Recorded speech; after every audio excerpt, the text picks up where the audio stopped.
ሰላም እግዚአብሔር ከኔም ከናንተም ጋር ይሁን። ውድና የተከበራችሁ አድማጭ ተመልካቾቼ፣ ቤተሰቦቼ፣ ጓደኞቼ በአጠቃላይ የሰው ዘር በሙሉ ሰላም ብያለሁ። ክርስቲያን እህት ወንድሞቼ የሆናችሁ እንኳን አደረሳችሁ፣ እንኳን አብሮ አደረሰን። እንግዲህ መልካም በዓል ማለት ነው። በውጭ ሀገርም በሀገር ውስጥም ያላችሁ ሁላችሁ እንግዲህ መልካም በዓል ይሁንላችሁ።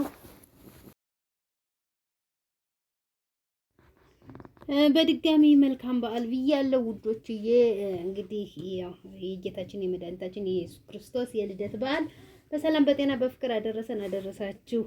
በየሀገር ቤቱም በየወንዙ በየተራራው በየሜዳው በየሸንተረሩ ያሉትም እንግዲህ ለወደቁት ነፍሳቸውን ይማርልን፣ ላሉትም እግዚአብሔር ይጠብቅልን ብያለሁ። ዛሬ ይዤላችሁ የመጣሁት እንግዲህ በመልካም ዜና ነው። ሩታና አብርሽ እንግዲህ ታርቀው ወደ ቤቷ እንግዲህ ልትገባ ነው።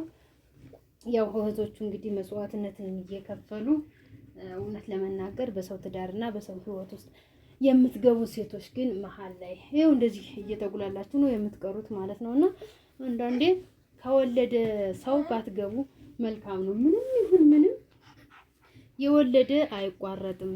ስለዚህ ሄርሜላ እንግዲህ በዛን ሰዓት ልቤን ሰበረው እያለች ነበር።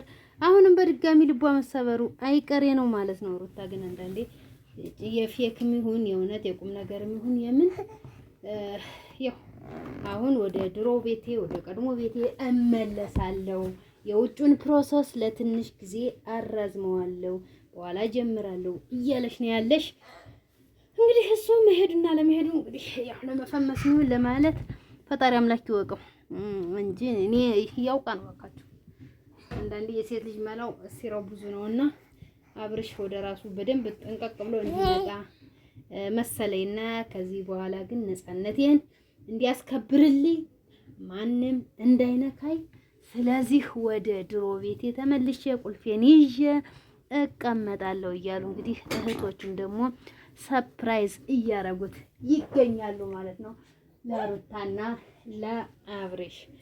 ስለዚህ ያለው ነገር ይሄ ነው። እንግዲህ በዓልን በሰላም በጤና በፍቅር አብረው ለመዋል እንግዲህ እግዚአብሔር ረድቷቸዋል። ለማታ ቪዲዮ እንግዲህ ይሄን ነው ይዘውላችሁ የሚመጡት። መልካም በዓል ብያለሁ በድጋሚ። በሌላ ቪዲዮ ተመልሰን እስከምንገናኝ ድረስ ቸር ያቆየን።